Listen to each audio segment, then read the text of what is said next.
Had to put this music on. Oh yeah. I was trying to find. I saw a really neat throw from a friend of mine. I was going to tell you about whenever you're ready. But Yeah. yeah, so in New Orleans, my friend Captain Eric Mahavarok, who does a kayaking captain for fishing, Morpheus has got a throw. Did you see that one? No, I haven't seen. Is there a new throw this year, or? Well, I don't know if it's a new throw, but it's Creole seasoning. It's a little canister of Creole seasoning. No kid, a canister. I'll save a picture and share it with you. Okay. Real quick. That seems kind of dangerous. Yeah, in a couple of ways, because I guess you get pegged with it, and then for some reason, if it popped open, you get cayenne pepper in your eyes. Yeah, it was kind of funny. Actually, I was mentioning Nakai because I took him with me to the airport this morning. I realized, oh, okay, I got it. That I had brought. So my wife has a pepper gel canister on her keychain. Oh, and we got through security, no problem. Yeah. And I thought, if there was anything that was going to derail that trip, it was going to be that. So, yeah. So fortunately, let me see. I got all these pictures you put up. You got so much stuff. Let's see here. Nope, I don't want to do that. Undo. There we go. Let's see if I can. So this is this is the seasoning. Yeah, this is from Captain Eric. Okay, let me see if I can. I didn't ask whether he rides in that crew or not, but it just seems like an interesting concept to me. And I mean, that's the kind of thing that creativity of the throws for folks, to me is what kind of.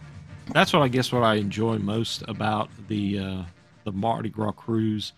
Even in Mobile, you've got we've talked about like the beads, like I've got, and for the most part, these have all gone to become, the plastic Chinese beads. Yep. They used to be glass back when I guess our parents were growing up, and our grandparents, and then now I got to they got commemorative ones for the crew of Columbus. So some of those things that are kind of unique, and so to me, Creole seasoning, which you'd want to use it, you wouldn't want to save that in your collection for any years in the future or anything.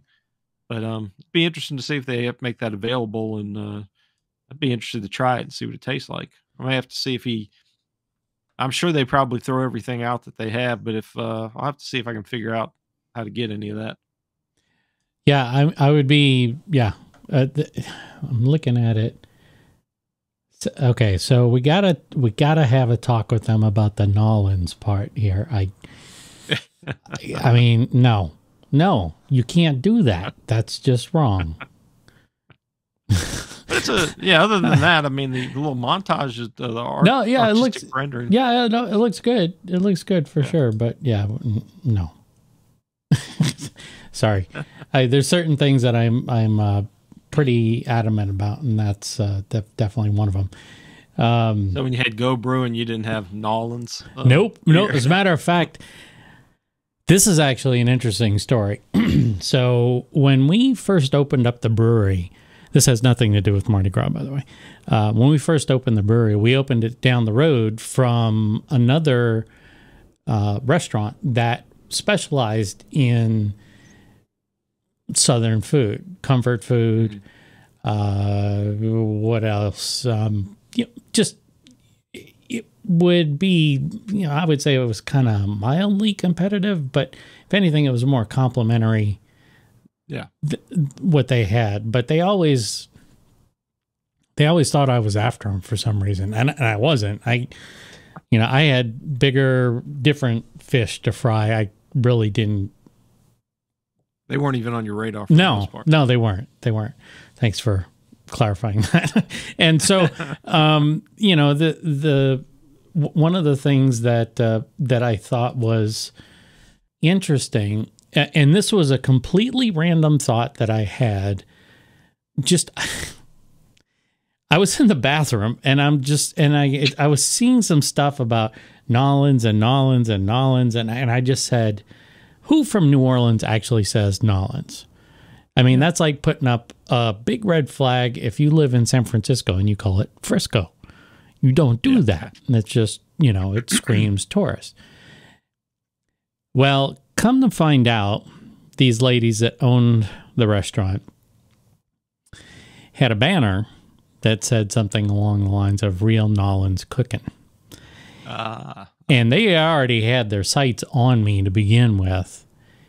And it was like, I mean, they just went completely batshit crazy. It was, you know, just social media attacks and all this stuff. And I honestly, I had no idea that was something that they were doing, that they were using, but wow, it just worked out that way. Right. And, and so I'm like, just, you know, prancing through the landmine, not really caring where the landmines were, and bam!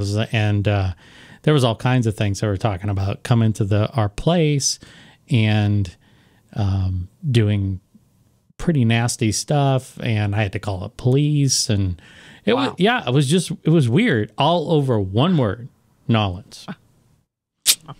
So yeah. So anyway, that's a different that's a different, you know, subject. But I was when I see that kind of stuff, it's like you know, just kind of grates on me a little bit. But yeah, well, that's like, I think it goes back to the comment too, that you know, like music lyrics, people sing about the city.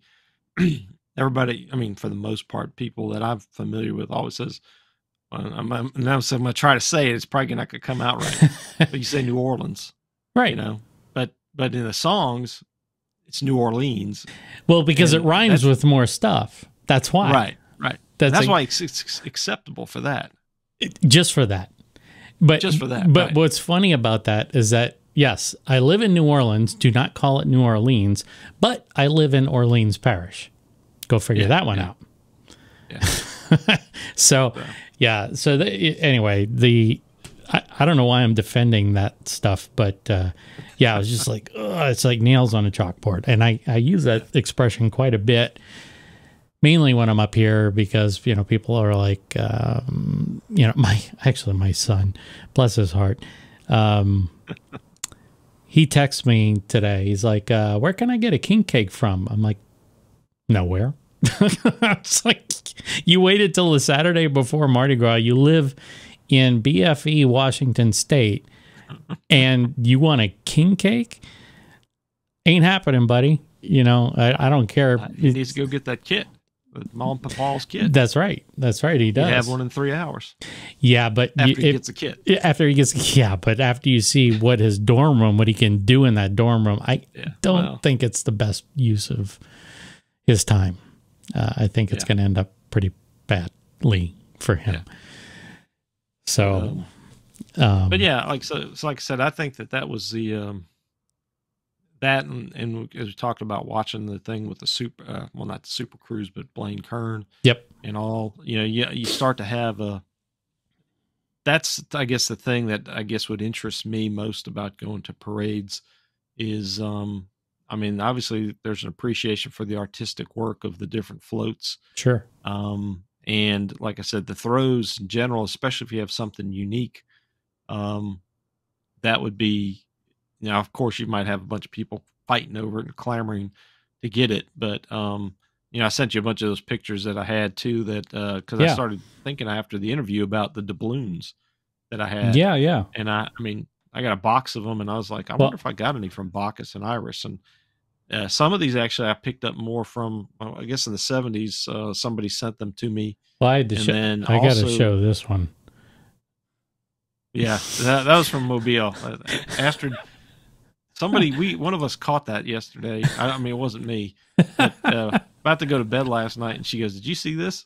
And I looked at it, and I cracked it up. That's why I had to send it to you. Yeah, I saw it. I was having a really hard time not cracking up. But I was in the midst of editing at the late night last night. But yeah, I saw that. I was like, "That's cool." That's because it almost harkens to Schwegman, but not quite. Yeah. Right. Yeah. So. And then, so you sent, let me see. So you had like the doubloons, like you were saying. You sent me a bunch. I'm just going to put up like a couple here. So that's the Buff Gross and the, Pete Fountain. Yep. And, the bottom one is Rex, actually. Yep. And like I said, I've had these things for 40 something years. Pete Fountain. I really ought to do a little more study of the history of them in general, just to see. I mean, because it's pretty interesting. I've got a container of probably 200 of these different ones. You don't have a Popeyes one? Yeah, I do. I didn't send a picture of it. I don't think I did. Yeah. I saw one. I mean, I don't remember the details on it, but it's apparently you have to turn it in within a week of Mardi Gras. Like that's what it says on the doubloon. I wonder if they still honor those.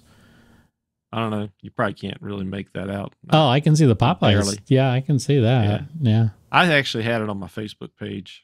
But anyway, what it says is return to Popeyes, a quarter fried chicken free. One to a customer. Good only through 1 week after Mardi Gras. Mardi Gras, yeah. So I wonder if I brought that to a Popeyes up in Washington State, they'd be like, "Let me get the manager." I collected coins as a kid, so some of these things to me are just, like I said, that's part of the uniqueness to me is there's some of the other ones, like I've even found one today that I forgot I had, which is kind of timely, but from Mobile in 1994 when I went to the Mardi Gras Day Parade, it's Jimmy Buffett. Oh, wow. It's a parrot head. I'll send you that one too. But I don't think I did. But yeah, I mean, with his passing, I don't even really remember having that until I was just digging through these. And so it's kind of interesting, those kind of mementos from those particular years and maybe who the captains were on those different floats. And but I mean, we talked about, because I was looking down at these beads. I mean, you had the parade crews, you have the marching groups like Pete Fountain's half-fast walking crew, and the different groups that they were talking about, Muffalatos and all these other women's organizations.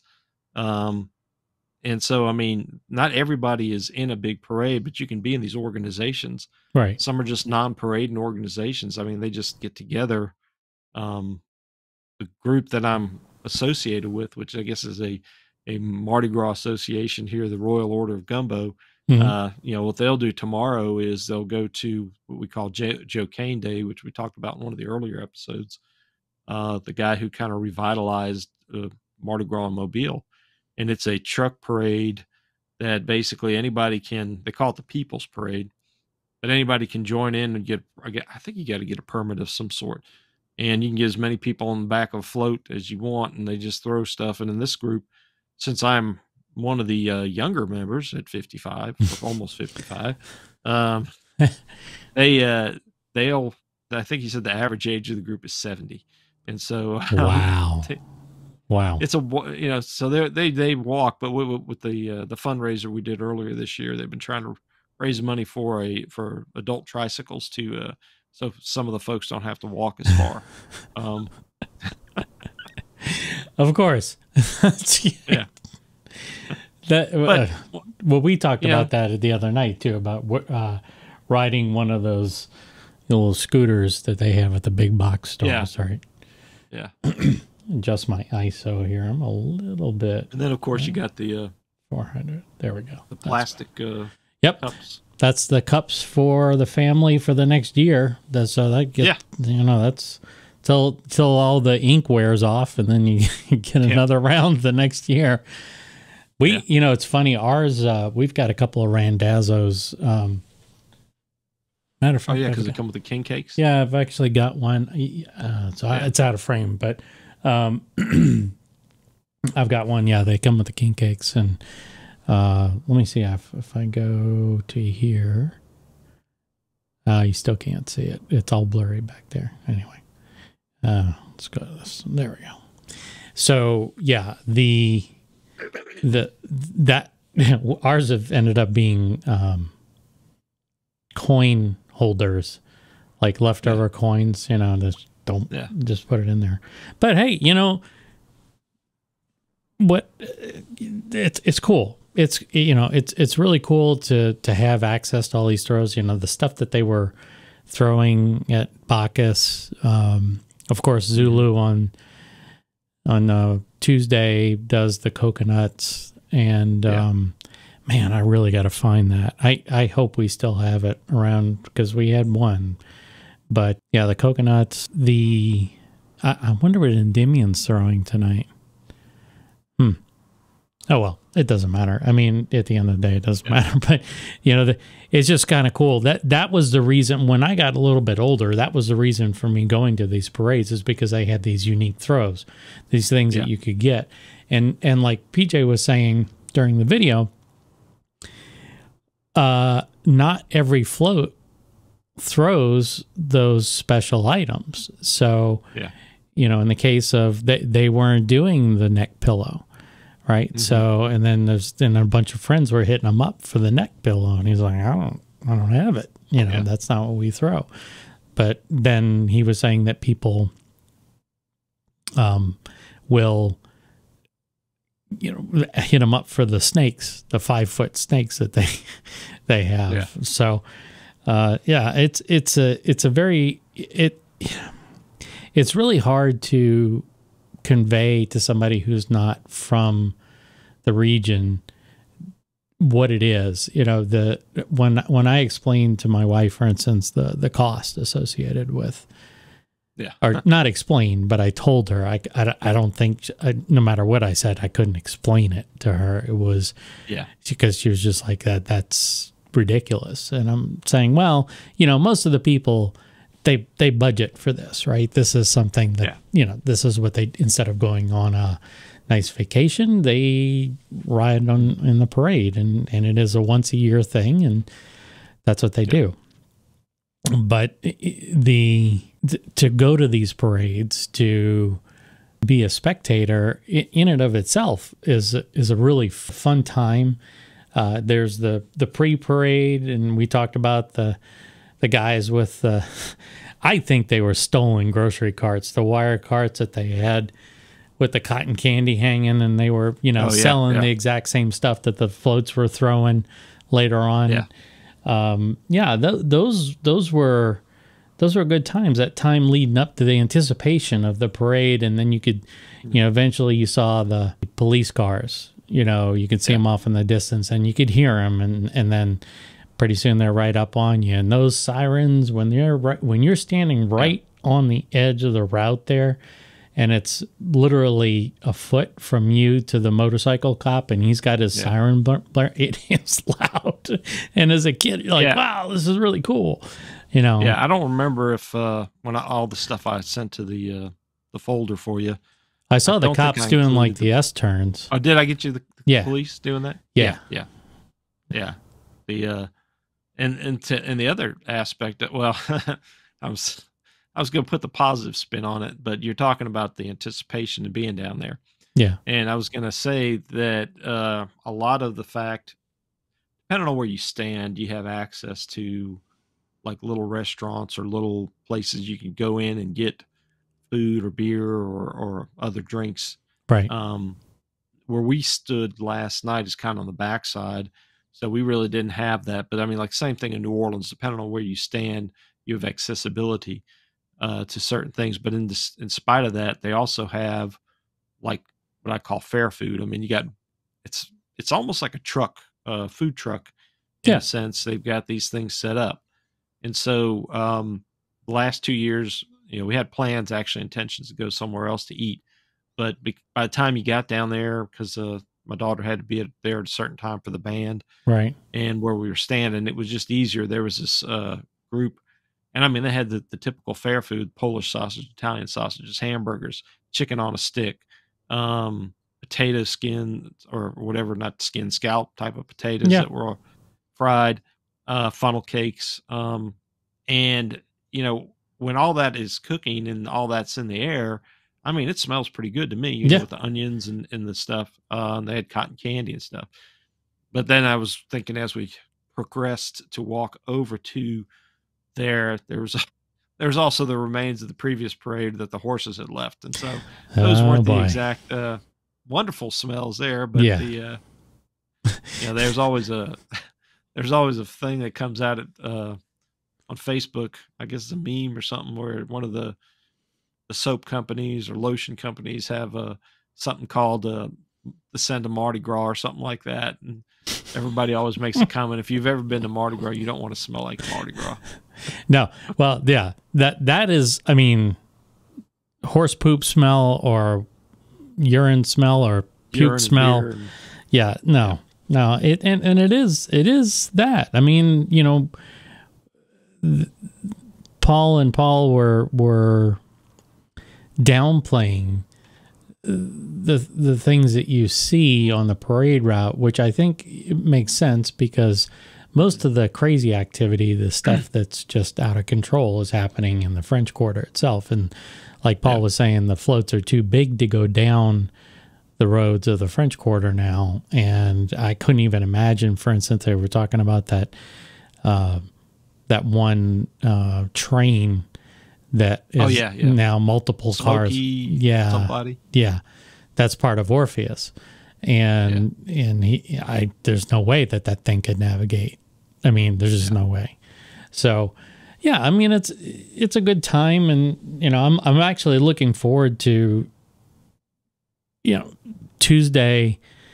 I mean, I'll be here anyway, so I'm gonna tune into all the TV stations, and I'll put the ones that I want to listen to. I'll put them, you know, on, and then the ones that are in the background, we'll just put them in the background. But I was when you were talking about that, it kind of reminded me. So the Mobile Mardi Gras, the way it starts at that Civic Center I was talking about, and it comes out, kind of loops around the back, goes close to our river, and down by comes around, I guess, just by the tunnel, and it goes down what they call Government Street or Highway 90.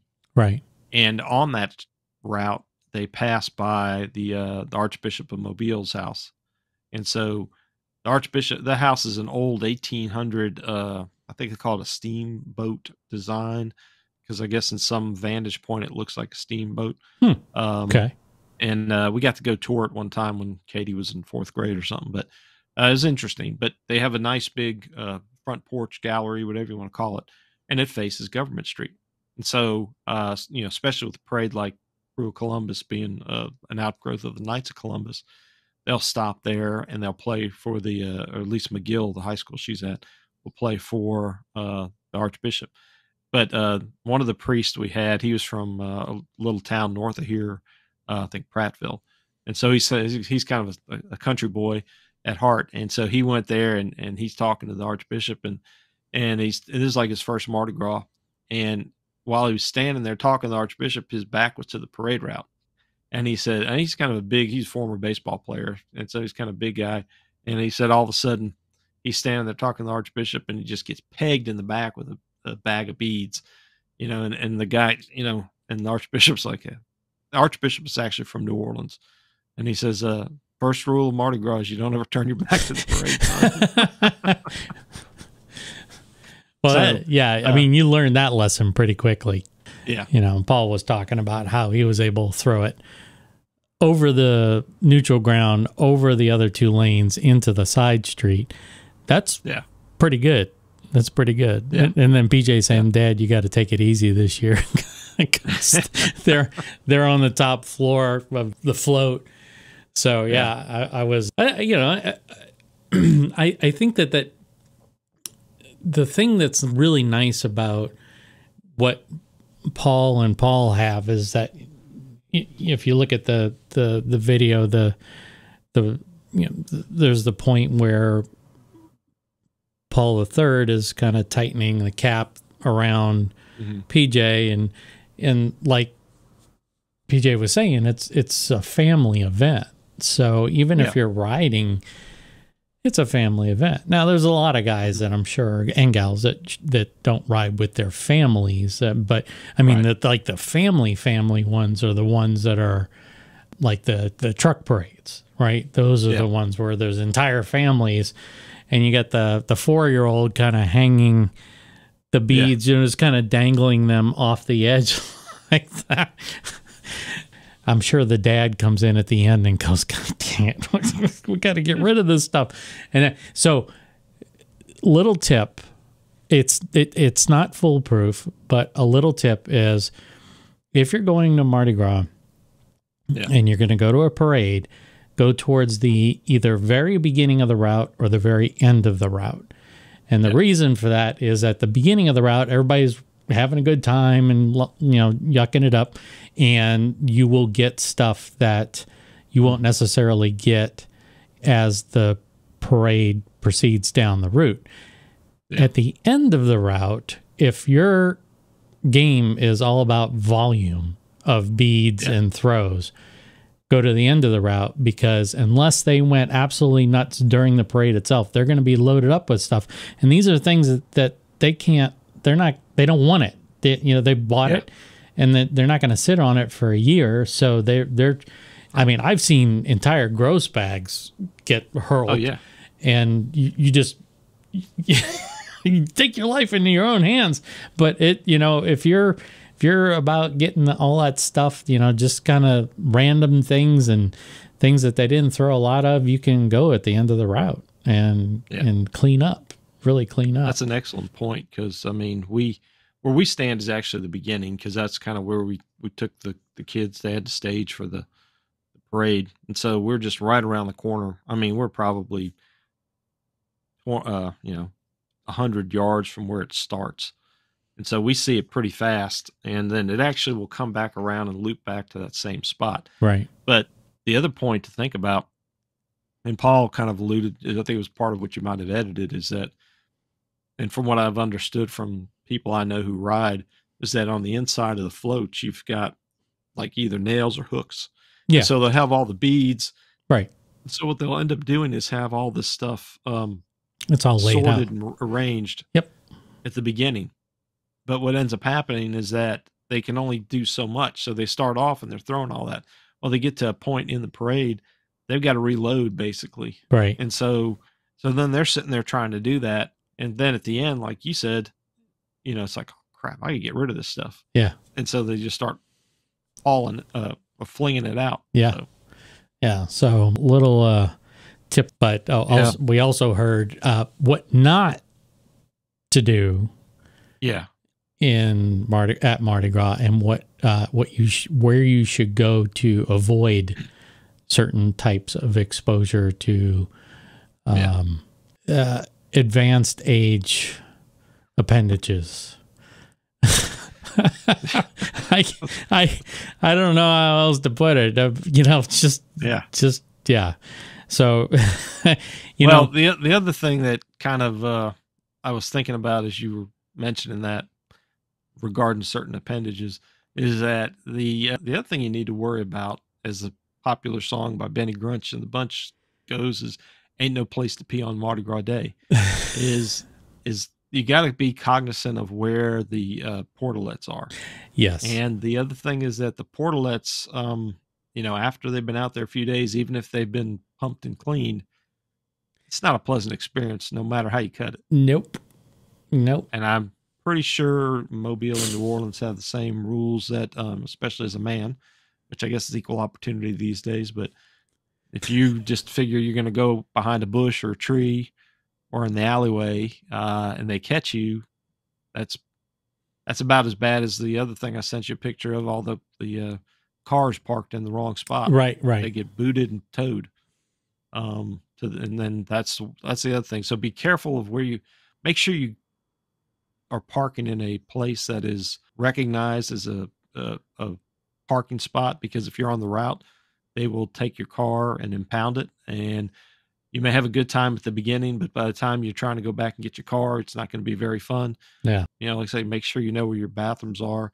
And, we paid, it was $10 for parking for us last night. Right. Some of the hotels in our area will have covered parking, and my brother-in-law said he paid up to $100 for a spot that he was parking in.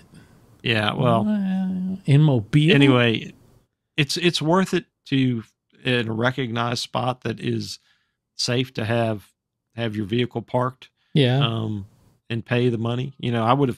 I probably would have gone up to $30 or $40 if that was the only options I had and didn't have to walk far. But there's some people who insist on getting free parking, and they'll walk a mile. Yeah. And it's like, to me, I just do not do that. But there was an age where we could do that, or we were willing to do that. That does not exist anymore. It's like, what? Yeah. No. How much? Yeah. Okay. Exactly. Your time is worth something. So you prioritize. Yeah. I mean, it's like, I'm sorry, my tendons have had enough exercise in my lifetime. This is fun. I think certain places, I remembered, we kind of alluded to some of the guys that have other podcasts in New Orleans. There's like talking about some tips with Mardi Gras, and there are certain places that actually you can kind of pay to have access to their facilities, whether they're bars or whether they're churches or things like that, where if you're standing in the area, you can buy like a wristband. So that way you have a clean place to go. Yeah. And some of that is you just have to kind of be on the lookout for those type of things and ask around. As another memory came back. So Astrid's cousin, Astrid's from Germany, and her cousin's husband is in the German military. And last year they were in Oklahoma learning about certain, weapons or whatever. So while he was in America for like 8 months or so, he was going to see the sights, and I guess he didn't quite realize how far everything was. And so they made it they wanted to go to New Orleans, and they wanted to park in New Orleans. And she's like, you can't park in New Orleans, and everything's booked up. So they ended up, I think, finally staying in Slidell. So they got to Slidell. Wow. And then so then it was across the lake. For folks who aren't familiar with it, but most of our folks probably are. But anyway, when they got to New Orleans, the other thing that they were not prepared for was the cost of alcoholic beverages on Mardi Gras Day or Carnival season. Right. I mean, it's probably a lot of cheap liquor at exorbitant prices. There we go. Yeah, exorbitant prices. Yeah. But and I haven't had anything to drink today. So, I was going to just show you some more throws from last night, as we talked about. Oh yeah, the moon pies. I looked for those here. I couldn't find them. If you're lucky, you get a double decker. Ooh. Banana. And then there's, of course, the small chocolate ones. This year is a new one, blueberry. Actually, the best one to me is like a chocolate mint one, because it tastes like the Girl Scout cookies. Yeah. Thin mint one. So you can kind of rack up and get you some snacks for the week if you go to enough parades. Well, you certainly don't have to spend the kind of money that it's required if you wait until you are in New Orleans. There's just no reason for you to spend that much money. But yeah, as another pro tip, if you are driving into New Orleans, it's best to drive in, like if you're at a parade, as David mentioned, you don't want to park on the route, and the routes are clearly marked. It says parade route, blah, blah, blah, these hours, no parking these hours. Look for those. And when I say look for them, I mean really look for them, because New Orleans loves to tow. Because that's money too. Yeah, and that's money in their pocket. So you think about it, they don't have to do anything. They call the tow truck. Tow truck isn't run by the city. They just have a contract with them, and so just avoid that, because the last thing you want, like David said, was you come back to your car and your car is gone. And, you know, if I was in New Orleans, my immediate thought would be, oh, crap, somebody stole my car. Yeah, yeah, the city did. But, yeah. You know, there's just little things like that. And if you know, if you can find somebody who has a place on the parade route. Yeah. There was actually Uncle Dennis and Suzette had a place. It was St. Charles something.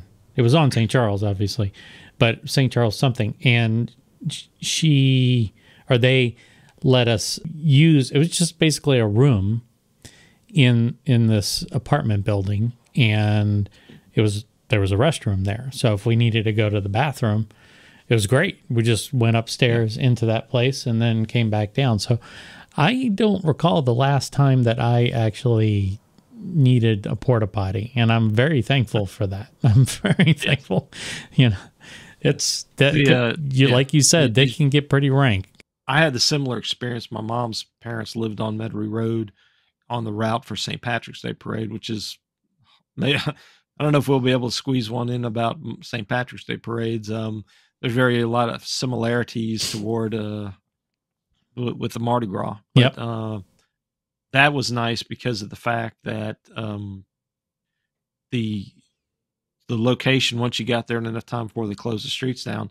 I mean, now, I always thought if somebody had a medical emergency, that's going to really suck to try to get into somebody's property and get them out. Yeah. But if everybody's healthy and happy, you got the place with the bathroom, you got better food than you expect to get anyplace else. Yep. And you walk out there, and I remember we always had the buses from the Mobile Mardi Gras cruise, because my grandparents' house was across from the American Legion home on Metairie Road. Okay. And so it was like all the folks from Mobile ended up there on St. Patrick's Day. Oh, wow. And so, yeah, so I'd see people I knew. But anyway, there was one time that this bunch of older women and guys, they had their lawn chairs out in front of my grandfather's house on the median section before between the sidewalk and all. And I remember this woman looking at her, because he would never want my uncles, to put up like the little barricades around just a little section for the family. And she told him, because you need to get here pretty early to get a good spot. And he's like, yeah, I've been here since 1958. But, that kind of thing. I got you. Don't worry. Yeah.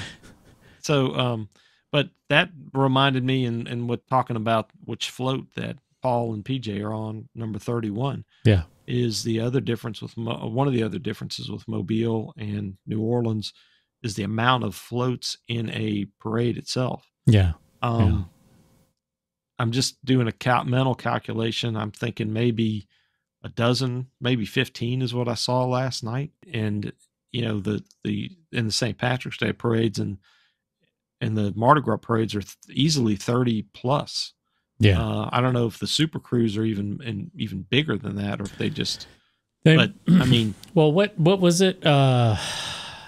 Abby's parade was 3,600 women.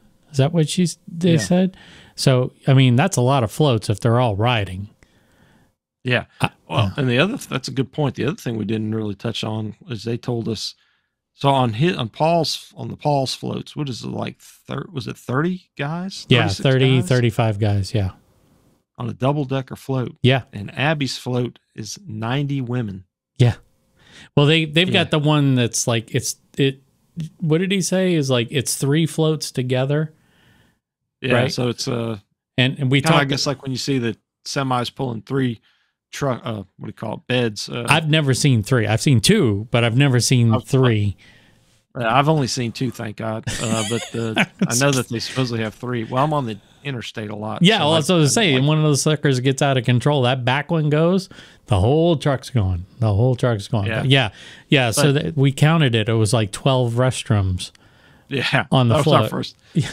That was our first question. Yeah, because I mean, it's like you put 90 women on what it basically equates to one super float for 4 hours, 5 hours. Yeah.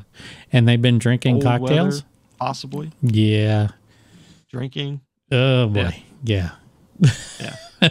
Yeah. So, I'm sure our family members don't participate in anything that's out of the ordinary like that, but they probably just are.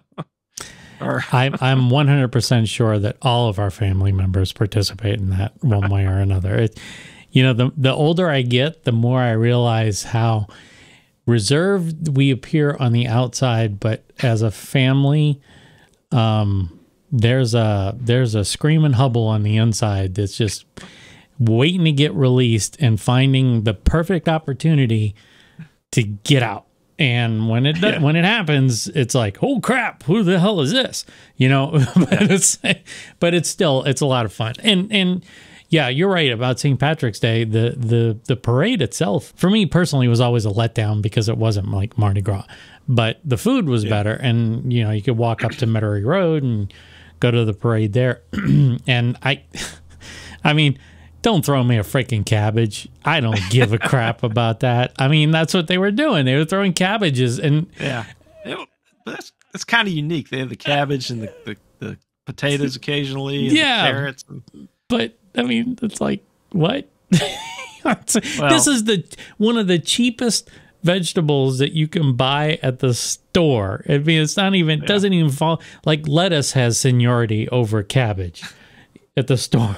So, you just kind of look at that and go, all right, thank you. I was going to see if I could find it real quick and send it to you, where we did the last time, because we took it before the house was sold.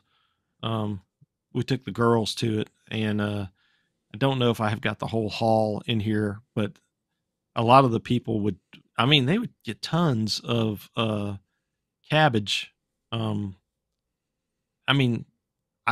don't know how anybody could eat that much cabbage. I mean, they must have been doing it for an organization or something, or a church or something, that they were giving it out. But I mean, think about it as a grower. I mean, you have this one day where cabbage consumption just skyrockets. I mean, it just goes through the roof, and then it's back to normal for the rest of the year. So you have one day to look forward to, and then you see the fruits of your labor literally getting thrown at other people, and you're going, I don't know. That would be, as a farmer, I mean, personally, that would be kind of a letdown. I'd be like, oh, that's the best you can do with the food that I grew. But it is cabbage after all. I mean, and I don't know about you, but the smell of cabbage cooking makes me want to gag. So, well, it depends. I kind of depends on how it's cooked. But yeah, there's that point. It's like cooking a seafood stock. Yeah, there's a point where it's like you want to open the windows up and all that, and then once you kind of get past some of that, it's like, it's not that bad. But yeah, you got to get through that initial phase. I sent you the picture that I was thinking of with the haul that we had. Oh, yeah. So, I mean, I was trying to think of any other tips of like Mardi Gras tips. For parade goers and stuff definitely, like that. Bring your own booze, which is totally acceptable. Yeah. Drinking, as long as it's not glass, drinking on the parade route is, I would say, not only acceptable, but kind of expected. Cans and stuff like that, they have recycle bins. And nowadays they have recycle bins. But, if you're going to bring stuff for the kids or bring stuff for yourself, just make sure it's not in glassware and you're fine. And you quite literally can walk up and down the street. There is no barrier. There's no checking to see if you're 21 or any of that crap. It's just, it is I wouldn't call it a free-for-all, but I would say that you pretty much leave you alone and just don't do anything stupid. You mentioned too, in Mobile, we have barricades so that you can't get up right on the floats. And I remember New Orleans a couple of years ago, some of those that you're talking about. Oh, the other thing you do, since you do have that access or don't have the restrictions on the parades, do not go up to the floats and do not try to cross in front of any of the floats or in between. In between is, man, you know what? Look, this is going to sound harsh, but I just chalk it up to Darwinism. I mean, it's just, it's like if you were meant to be squished by a float on Mardi Gras Day, that's your destiny, man.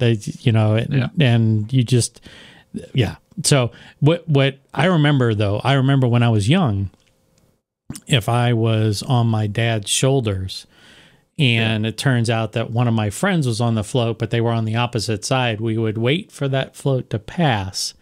And then he would book it with me on his shoulders, you know, trying to find the person who was either on the lower deck or the upper deck. And then, then we get pummeled and he's trying to maintain balance while I am too. Cause if I fall backwards, that's it. You know, I'm making one with the pavement. So don't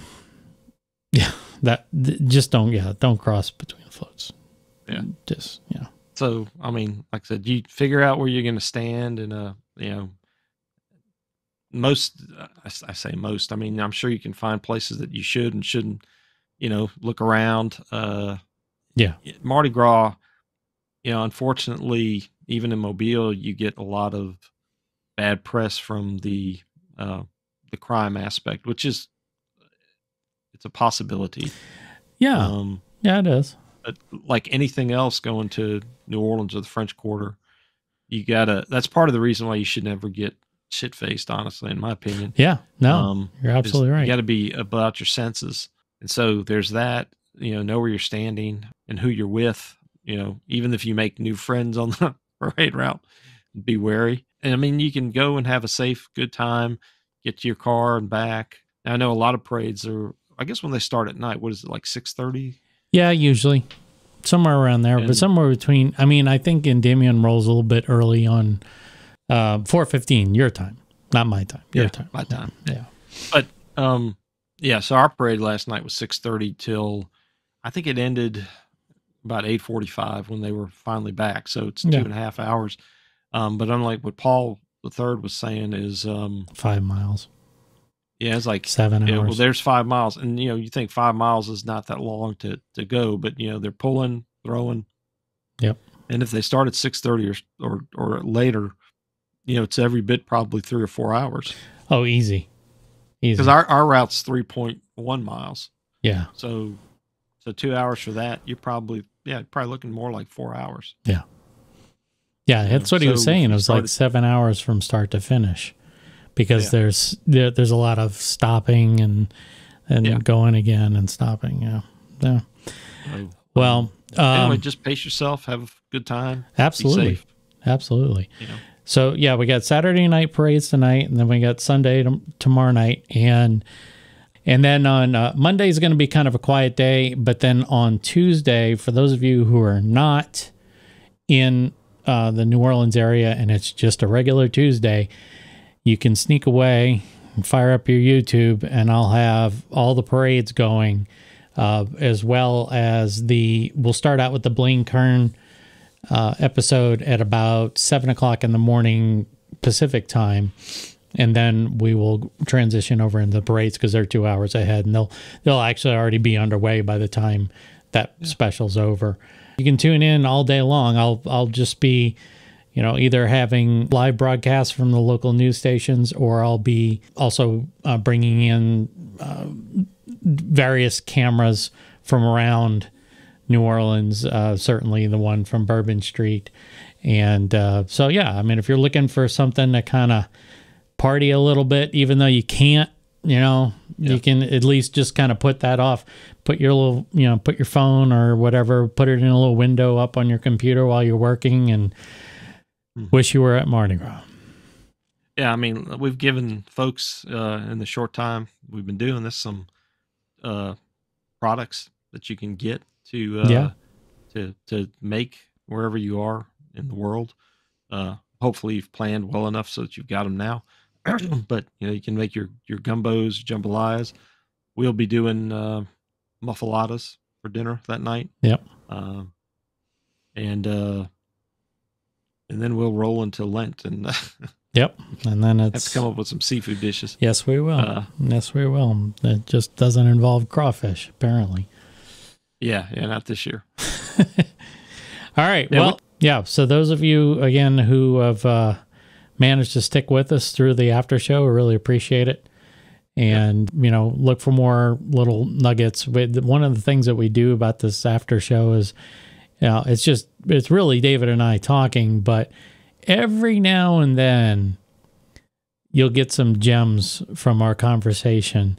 And I try and encapsulate those into some shorts, but I do often miss a lot. And frankly, sometimes the shows are too much to, you know, to cultivate. And so I'm just like, okay, you're just going to sit and watch it.